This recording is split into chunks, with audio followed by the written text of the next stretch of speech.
Every child deserves a champion, an adult who will never give up on them, who understands the power of connection and insists that they become the best that they can possibly be. Good day, everyone. I am Alliah Mae Nuñez, and together with me is Jimray Navarro, Paul Oebanda, and Krisha Pacete from BSN 3C 3B presenting our study, The Professional Quality of Life and Organizational Commitment of Nurse Educators During Blended Learning.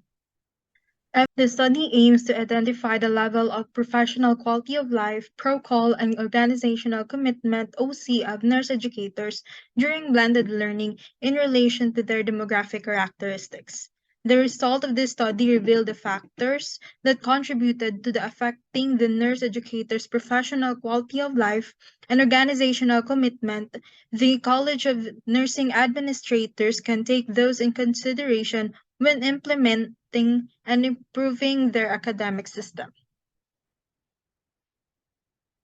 The research design used was quantitative correlational research design to measure the nurse educator's demographic profile, protocol, and OC during blended learning, then statistical relationship between the variables were assessed. The study included 60 nurse educators from a local institution in Bacolod City throughout the academic year 2022-2023. The research instrument used was two standardized instruments. First, professional quality of life scale, and second, organizational commitment. A demographic profile survey was also incorporated as part of the instrument. The coronavirus disease 2019 or COVID-19 pandemic has significantly impacted nursing education and healthcare practices worldwide, united in UNES 2021. It affects the ability of the educators to perform duties and responsibilities. Is restricted by one's ability to deal with the situation, their emotional state, and the organization's support. Agassi and Pandaman 2021.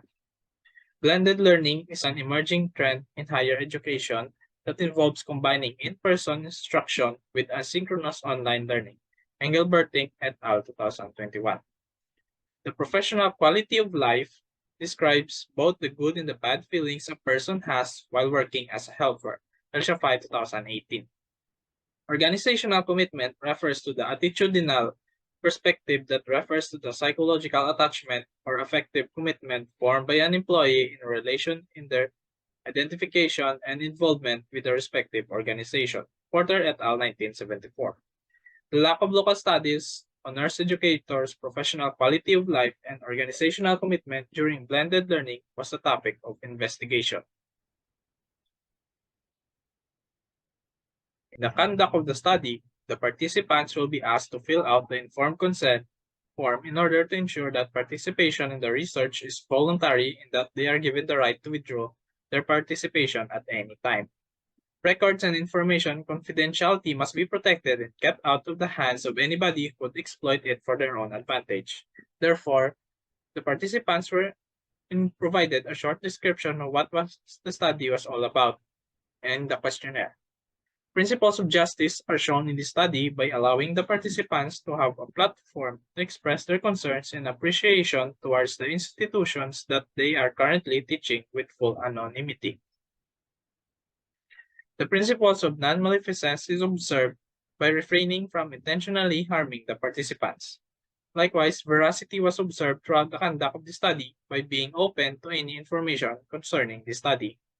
There's no significant relationship between the overall professional quality of life of nurse educators during blended learning and profile variables in terms of age, sex, length of service, and employment status. Therefore, the null hypothesis is not rejected. This shows that the nurse educator's differences in terms of profile do not interfere with the professional quality of life. There is no significant relationship between the overall organizational commitment of nurse educators during blended learning and profile variables in terms of age, sex, length of service, and employment status.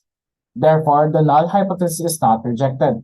The result implies that nurse educators' intention to continue to work in the current organization does not depend on their differences in terms of demographic profile. There is no significant relationship between the professional quality of life of nurse educators and overall organizational commitment during blended learning. Therefore, the null hypothesis is not rejected. This implies that protocol of nurse educators do not influence their overall organizational commitment and vice versa. Age, sex, length of service, and employment status are not factors in the nurse educator's professional quality of life and organizational commitment. In addition, the professional quality of life and organizational commitment of nurse educators are not interrelated with each other. Determining the professional quality of life and organizational commitment of nurse educators during blended learning provides the university administrators information on maintaining a nurturing work environment, further improving the system, and aid in addressing the shortage of nurse educators. Higher salaries, shorter working hours, conductive work environment, good compensation, recognition, and dedication should be further explored by College of Nursing administrators as they are factors that could predict nurse educators' satisfaction with work and intention to stay. Nurse educators can utilize the results of the study when applying their teaching learning strategies and constantly improving work environments that encourage professional and personal fulfillment, which in turn will allow more students to take nursing programs.